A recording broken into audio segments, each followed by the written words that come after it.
मैं डॉक्टर पल्लव मित्तल, सह आचार्य राजनीतिक विज्ञान विभाग, LBS गवर्नमेंट कॉलेज कोटपुतली। अपने पिछले लेक्चर में मैंने अरस्तु के क्रांति संबंधी विचारों से आपको अवगत कराया था।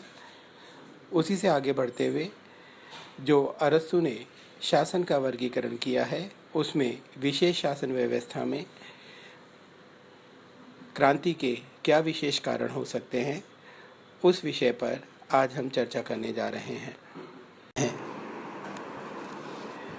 इन सामान्य और विशिष्ट कारणों के अतिरिक्त अरस्तु विशेष शासन प्रणाली में क्रांति के विशेष कारणों की भी बात करता है।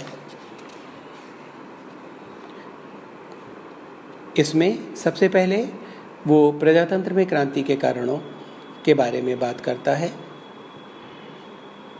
उसका मानना है कि प्रजातंत्र में संपूर्ण समानता की इच्छा इसका प्रमुख कारण है।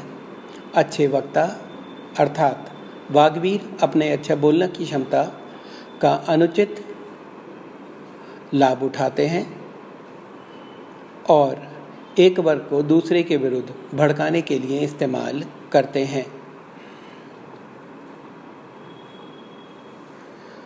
ऐसी स्थिति में वो किसी भी शासन व्यवस्था को नष्ट कर सकते हैं।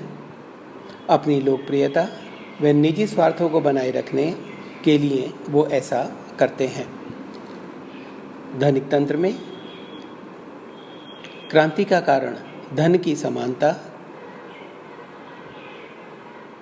होती है।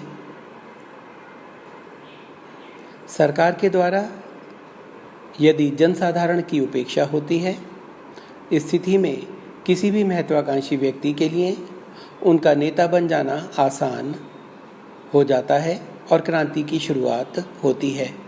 अक्सर जिन लोगों या वर्ग को धनिक तंत्र में शासन में भागीदारी नहीं मिलती, वे द्रोही होते हैं और राजनीतिक परिवर्तन कर बैठते हैं।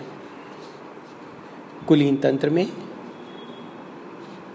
भी क्रांति की संभावनाएं हैं, क्योंकि यहाँ जब कभी भी प्रतिभा संपन्न व्यक्तियों की शासन में उपेक्षा होती है या जनसाधारण में कुलीन वर्ग से श्रेष्ठता का भाव आ जाता है, तो शासन का पतन होता है। अरस्तु कुलीन तंत्र का सबसे घातक शत्रु उस व्यवस्था में मौजूद धनिक तंत्र के तत्वों को मानता है। जहाँ तक राजतंत्र का सवाल है, अरस्तु का कहना है कि राजतंत्र में केंद्रीकृत शासन होने के कारण अचानक परिवर्तन की संभावनाएं नहीं होती हैं। आंतरिक कमजोरियां या कलह उसका मुख्य कारण होती हैं। राजा के ज़्यादा निरंकुश होने के कारण भी विद्रोह की स्थिति पैदा हो सकती है। लास्ट, अरस्तु कहता है कि निरंकुश तंत्र में भी विशेष कारणों से क्रांति हो सकती है।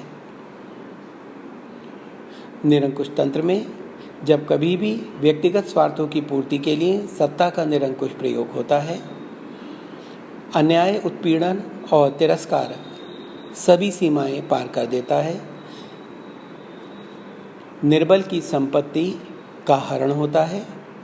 इस प्रकार का कोई भी कार्य राज व्यवस्था के लिए घातक बन जाता है।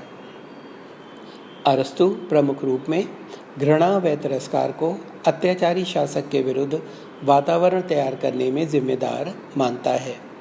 इससे किसी भी निरंकुश शासन का पतन हो सकता है।